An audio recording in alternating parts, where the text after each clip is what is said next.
Hi, my name is Steve Collins, and I'm with the Collins Group, obviously here at Keller Williams Realty. And a few people know a little bit about my past, a lot of people don't. And I think the thing that I get asked a lot is, why are you always so happy? Why are you in such a good mood all the time? I've even had somebody mad at me. They say, you know, why are you always in a good mood?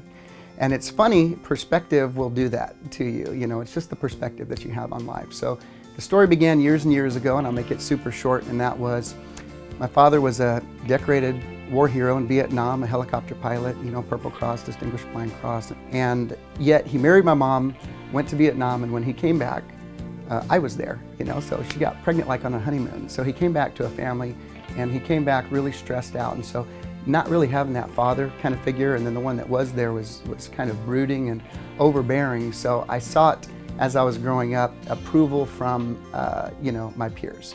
Pretty much it. And it led into me being hyperactive. At the time, they called it back then, and I'm 44, so when I was younger, they called it hyperactivity, so they put me on Ritalin when I was really, really young.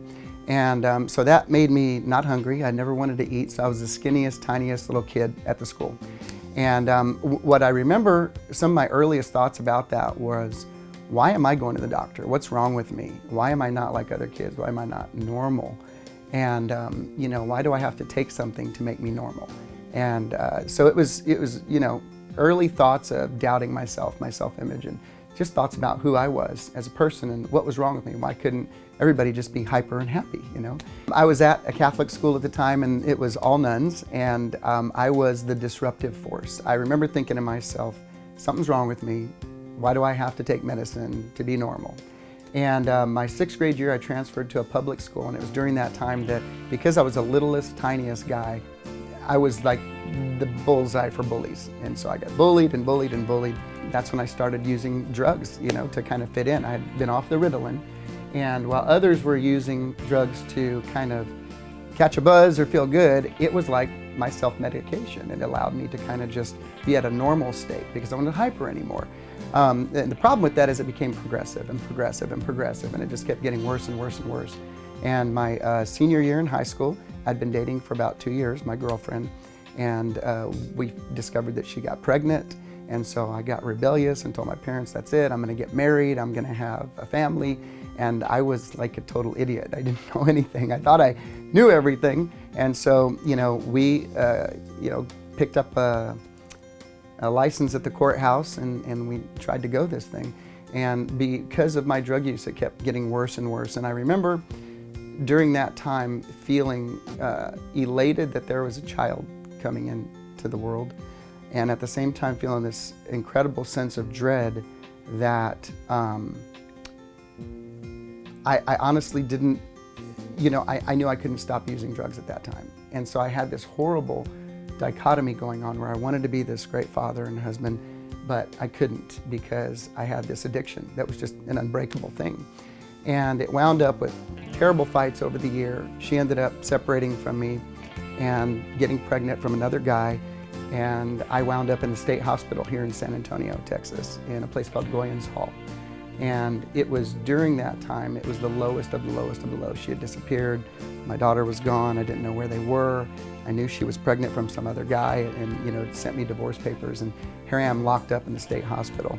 And it was during that time there, I remember my lowest low was laying on a gurney in the detox room next to a guy who was detoxing from heroin, and you know, he's throwing up on himself. I'm laying in here, hot tears running down my cheeks.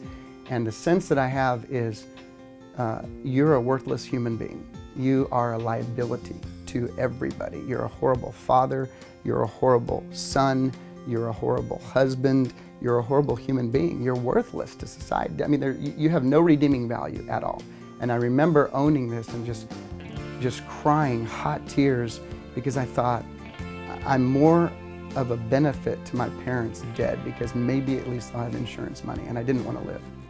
I remember saying, if you're really real and you can just help me, I'll give you my life, whatever you want. Whatever you want to do, that's it, because I don't want to live. I'm a failure as a man, I'm a failure as a human being, I'm a failure as a creation of yours. I'm just worthless. I'm a liability to everybody in my life. I've destroyed everything that you've given to me. And it was during that time that I just kind of surrendered and said, if you're really real and you really care, if you can just help me, I'm yours. And shortly after being released from the hospital, I ran into a gentleman that we're still friends with now. This was 24 years ago. But let's just say God used this guy, and he came into my life and just read my mail that day and said, you know, I've been praying, and he was a total stranger, you know, and just read my mail, knew everything that was going on with me at that time, and said, the Lord sent me here to pray with you. And he prayed with me at that time, and I was so ready, and I just said, I surrender, I'm yours, you know, whatever you want me to do. So that was on a Friday. That Sunday, I was invited to be baptized, and I had already been baptized as a baby, as a Catholic, but they said, well, no, I mean, Jesus did this as an adult. This was an adult decision, you know. This is something that, you know, even in the New Testament, John the Baptist was baptizing adults, so make a decision, you know, if you want to do this. I said, well, heck yeah, I'm in, you know, I'll do it. Well, my thought was, if I'm just hanging around church people, surely I won't, you know, be doing the things that I used to do in the past, because I kind of had a thought that, well, I'll be hanging around with folks that probably don't do the things that I did. I never even had a conception that I could be delivered and completely healed and the addiction just broken and gone to where there was no desire, no shame, no guilt, no nothing, just a complete restoration. I had no idea, but that's what happened during the baptism. So I got baptized, and when I came up out of the water, this is kind of the guy, you know, that came out, and that was 24 years ago.